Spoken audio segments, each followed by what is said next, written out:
Hello everyone and welcome to UGC NET mentor guys. UGC NET के जो ई certificate हैं जून 2025 के वो आ चुके हैं। आई थिंक आप सभी लोगों ने डाउनलोड भी कर लिए होंगे। अब आपको करना क्या है, आपको असिस्टेंट प्रोफेसर जॉब के लिए ट्राई करना है, गवर्नमेंट प्राइवेट दोनों जगह।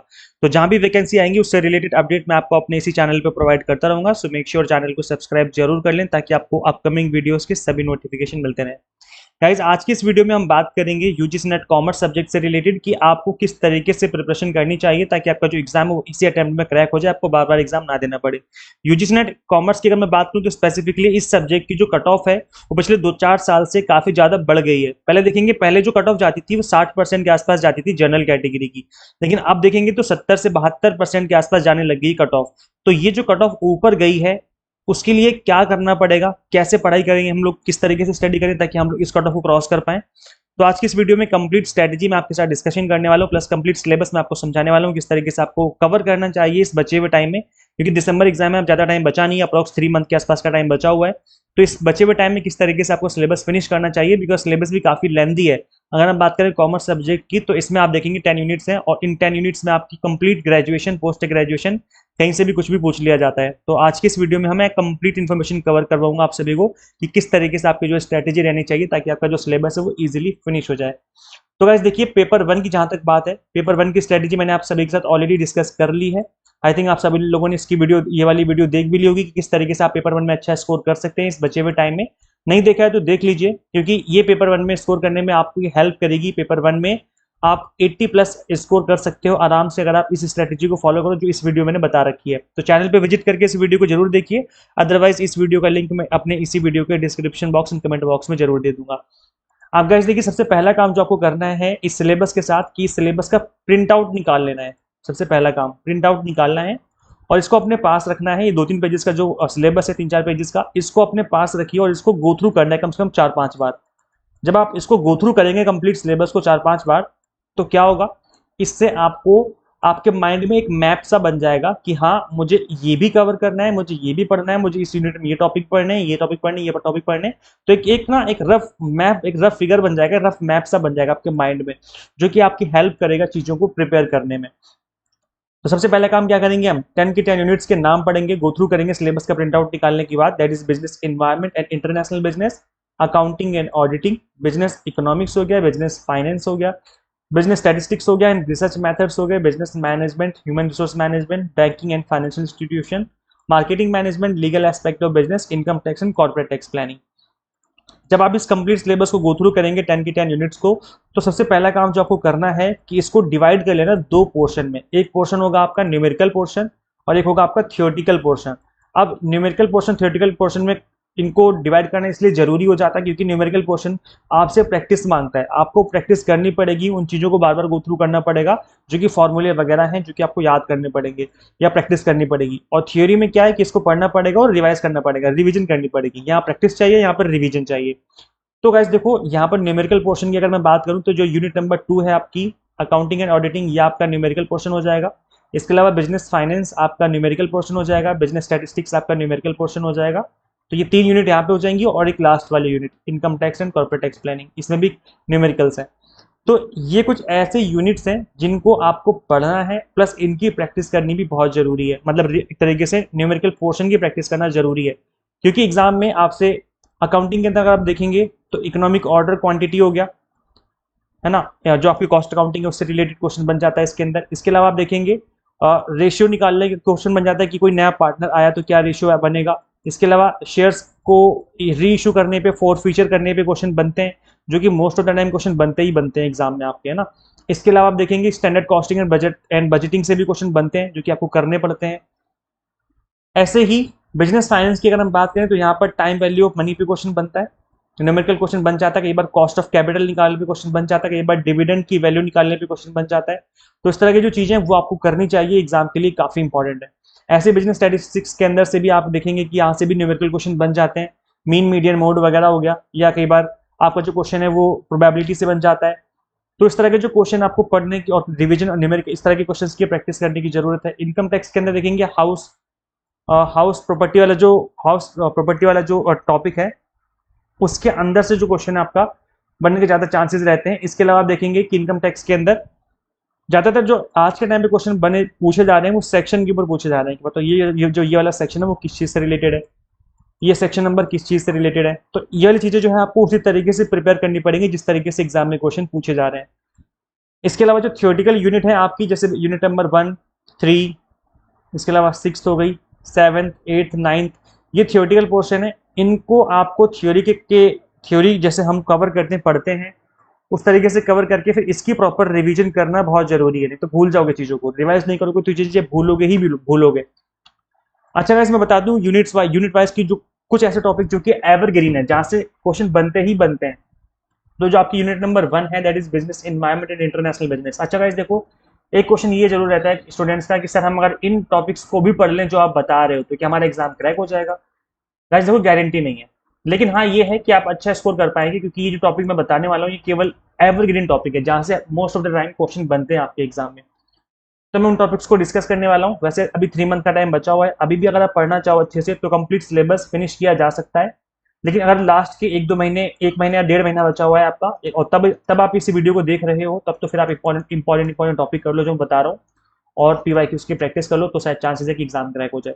लेकिन अगर आप अभी वीडियो देख रहे हो जब मैं इस वीडियो को क्रिएट कर रहा हूँ सितंबर के महीने में, तो आपके पास अप्रोक्स 3 मंथ का टाइम बचा हुआ है। आपको मैं ये सजेस्ट करूंगा कि कंप्लीट सिलेबस कवर करिए। कंप्लीट सिलेबस कवर करोगे तो खुद भी आपको अपने अंदर से एक कॉन्फिडेंस आएगा और एग्जाम क्रैक होने के काफी ज्यादा चांसेस होंगे उस टाइम पर। तो गाइस देखिए, जो यूनिट नंबर 1 है business environment and international business, इसमें जो इंपॉर्टेंट टॉपिक है इसमें आपको मॉनिटरिंग फिजिकल पॉलिसीज पढ़ लेनी है। इसके अलावा इसके अंदर कंज्यूमर प्रोटेक्शन एक्ट पढ़ लेना है आपको, CSR एक बार गो थ्रू कर लेना आप लोग। इसके अलावा ग्लोबलाइजेशन इट्स ड्राइवर यानी कि modes of entry into international business ये इंपॉर्टेंट है, और थ्योरीज ऑफ इंटरनेशनल ट्रेड ये बहुत इंपॉर्टेंट टॉपिक है। तो इन टॉपिक्स को अच्छे से पढ़ लेना है आपको इस यूनिट से। इसके अलावा आप देखेंगे यहाँ पर तो आपका बैलेंस ऑफ पेमेंट से क्वेश्चन बन जाते हैं। इसके अलावा जो जितने भी रीजनल अग्रीमेंट्स हुए हैं, जो रीजनल कॉपरेशन वाले इंस्टीट्यूशन हैं, इनको सबको पढ़ लेना है आपको। और जितने भी इंपॉर्टेंट ऑर्गेनाइजेशन है सबको पढ़ना है क्योंकि कहीं से भी कोई भी क्वेश्चन डाल दिया जाता है। तो ये सारे टॉपिक आपको कवर कर लेने हैं। अकाउंटिंग एंड ऑडिटिंग के अंदर सबसे ज्यादा जो क्वेश्चन बनते हैं वो बनते हैं issue forfeiture and reissue of shares के ऊपर। तो इस टॉपिक को एकदम अच्छे से पढ़ लेना है, घोल के पी जाना है। इसके बाद आपको ब्रेक इवन एनालिसिस पढ़ लेना है, स्टैंडर्ड कॉस्टिंग पढ़ लेनी है, बजटरी कंट्रोल पढ़ लेना है बिकॉज यहाँ से क्वेश्चन बहुत ज्यादा बनते रहते हैं एग्जाम में। इसके बाद आपका fund flow ratio analysis, fund flow analysis and cash flow analysis, ये तीनों ही अच्छे से पढ़ लेने, ये एग्जाम के लिए इंपॉर्टेंट है। इसके बाद आप ऑडिटिंग के अंदर पढ़ेंगे vouching, verification and valuation of assets, इससे रिलेटेड टॉपिक पढ़ लेना, ये इंपॉर्टेंट बनते हैं यहाँ से क्वेश्चन। और एक बार ये देख लेना अकाउंटिंग, जो आपके अकाउंटिंग स्टैंडर्ड्स हैं इनको एक बार जरूर देख लेना बिकॉज यहाँ से भी question most of the time exam में आपके पूछे जाते हैं, बार बार पूछे जाते हैं, तो इसको अच्छे से पढ़ के जाना है एग्जाम में। अगर हम बिजनेस इकोनॉमिक्स की बात करें तो इसके अंदर आप देखेंगे law of demand and elasticity of demand बहुत अच्छे से पढ़ के जाना है आपको। इसके अलावा utility analysis and IC curve analysis पढ़ के जाना है, रिटर्न टू स्किल पढ़ लेना है। इसके अलावा आप देखेंगे यहाँ पर जितने भी फॉर्म्स ऑफ मार्केट हैं सारी की सारी पढ़नी है, परफेक्ट कंपटीशन, मोनोपोलिस्टिक, सारी की सारी मार्केट की पढ़ लेनी है फॉर्म्स। एंड जो प्राइसिंग स्ट्रेटेजीज है ये भी एग्जाम के लिए इंपॉर्टेंट है, तो इन सभी को आपको गो थ्रू करना है।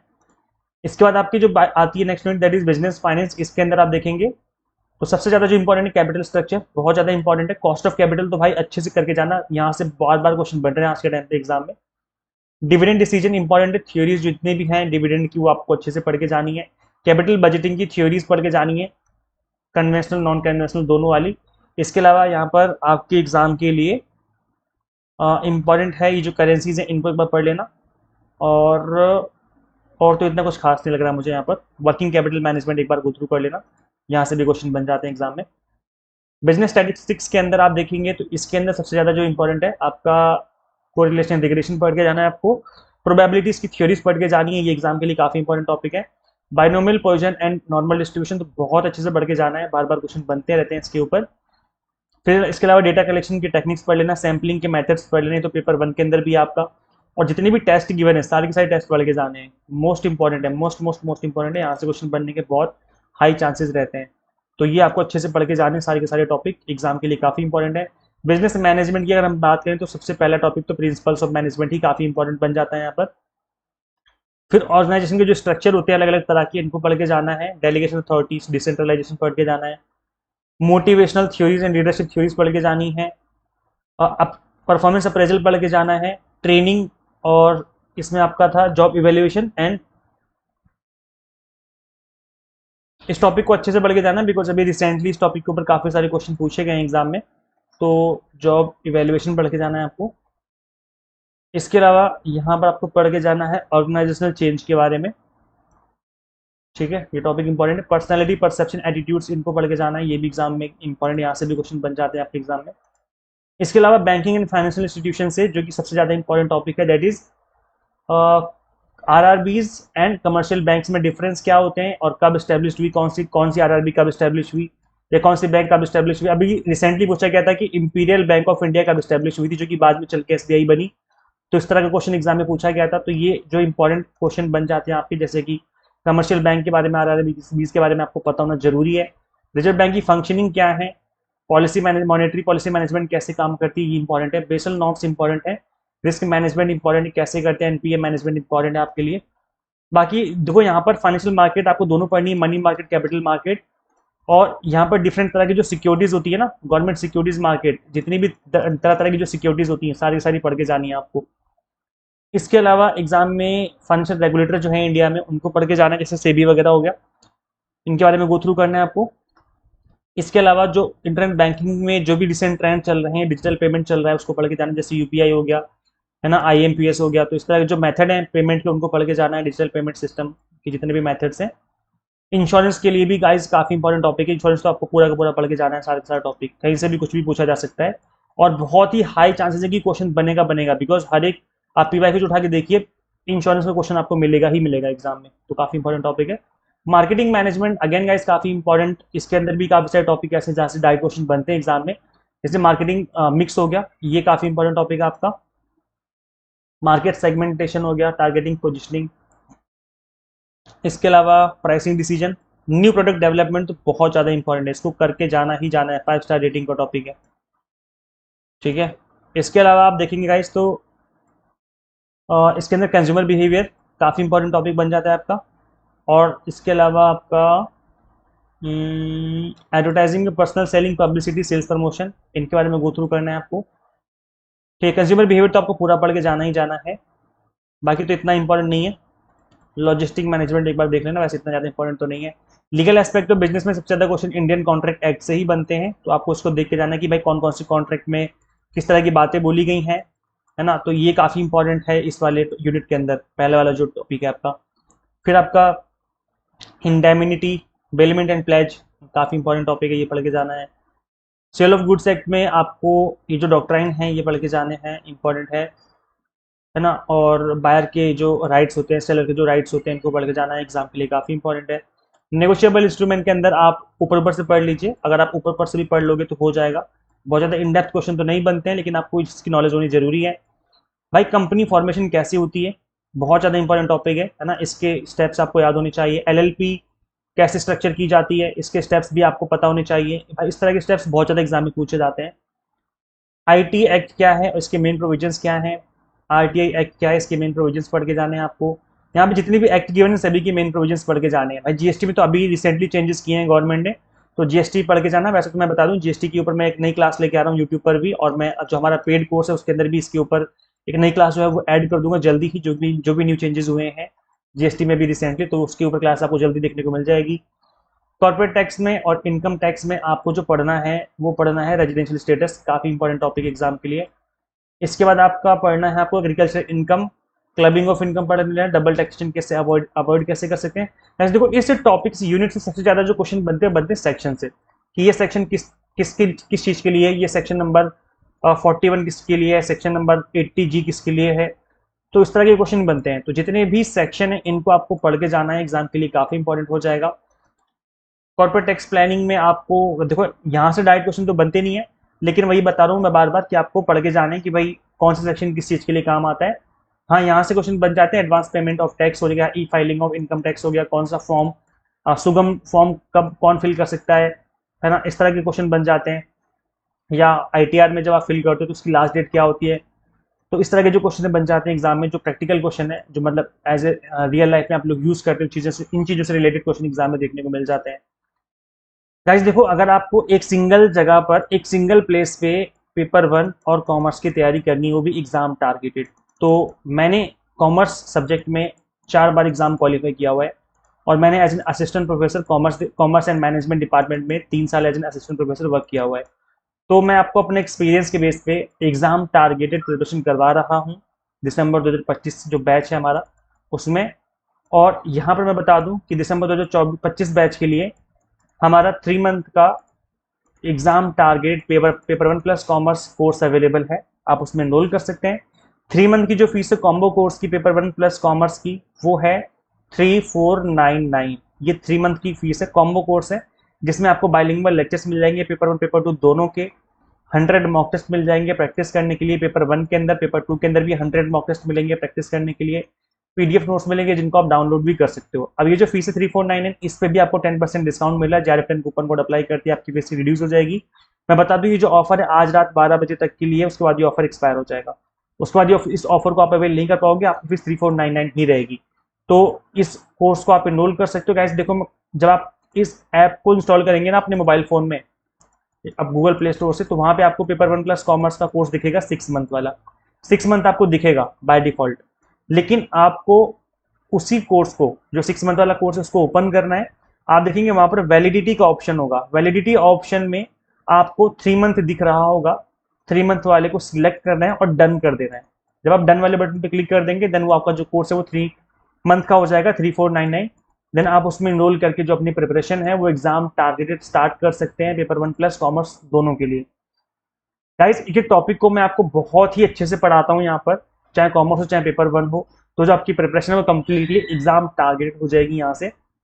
सो अगर आप iOS यूजर हैं तो उसके लिए हमने अलग से ऐप का link description box comment box में दिया हुआ है। अगर आप एंड्रॉइड यूजर है तो एग्जाम मेंटर ऐप इंस्टॉल कर लीजिए। तो इस तरीके से जो है आप इनरोल करके अपनी प्रिपरेशन स्टार्ट कर सकते हैं। Thank you so much for watching this video. Share कीजिए इस वीडियो को सभी कैंडिडेट के साथ जो यूजीसी नेट की प्रिपरेशन कर रहे हैं, कॉमर्स स्टूडेंट है स्पेसिफिकली।